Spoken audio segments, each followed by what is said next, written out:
Approaching the scene of the disaster early this morning, a thick column of smoke was rising thousands of feet into the air above the blazing platform. The oil and gas escaping from the crippled rig was still burning fiercely. A 15-mile exclusion zone has been imposed around the site. Inside that zone, a string of ships combed the area looking for any survivors.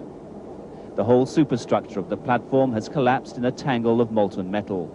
A rescue boat that got too close was engulfed in the flames. One survivor was picked out of the sea more than 1.5 miles away from the burning platform, but the chances of the rescue services finding anyone else alive are getting more remote with each hour that passes. If any men who jumped from the rig are still in the water, it's unlikely that they could survive such a long period of immersion. I was on the 20-foot level and there was a massive explosion, great balls of flame. So I jumped into the sea because the rescue boat moved away, otherwise it would have been burnt with all the people. From about 25 miles away, we could see the flames, and obviously as we got closer, I appreciated the magnitude. The flames really were huge, and quite remarkable. What about the heat?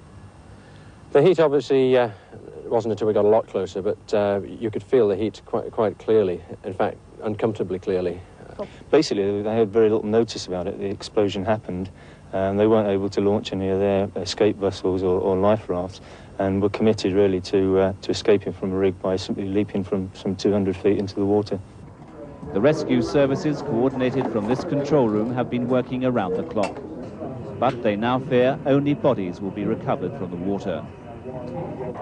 The sheer scale of the disaster became apparent to them when the first helicopters carrying the injured began landing at Aberdeen's Royal Infirmary. Some were just suffering from shock and were able to walk from the helicopters. Others arrived on stretchers and were taken straight into intensive care. At first light, the fleet of helicopters was still bringing in the injured. The ordeal of the disaster had completely numbed them. The worst cases were the burn victims caught in the intense heat of the explosion. The anguish of the relatives crowded into the hospital was clear as they waited desperately for news of those posted as missing. Nurses battled throughout the day to bring relief to the survivors, most of them suffering from horrific burns. 11 of the most seriously injured will undergo skin graft operations in the next 24 hours. Some of the patients, though, were well enough to be able to talk about their experiences on the platform.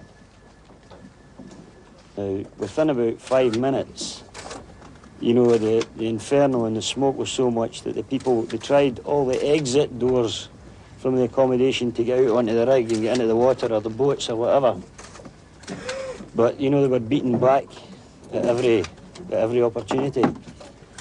You know, so eventually, myself, about a dozen guys, tried a place that we got out that had previously been blocked. You know, we smoked. Decision was made for me. It was roasting. You know, it was fry or jump, so it was jump. A specialist team of plastic surgeons was flown in. They worked with the victims of the Bradford fire and know the problems ahead. If the grafts take, they'll at least be healed within 2 weeks. They will then have many months of rehabilitation. The problem with burns is it's a slowly evolving situation, and the psychological problems come later, I think. Distraught relatives and friends left the hospital when it became clear that no more survivors were being brought in. The last man taken alive from the scene arrived here just before 9 o'clock this morning. They went home to share their grief in private.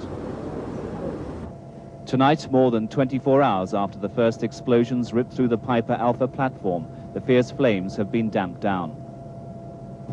The melancholy search for the bodies is still going on, and a pall of black smoke still hangs over the platform, marking the site of the world's worst ever oil-filled disaster.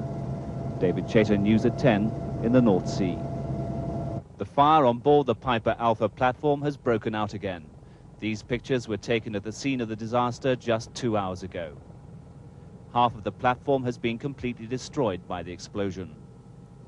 Air-sea rescue helicopters are still inside the exclusion zone, but there's now little hope of finding any survivors.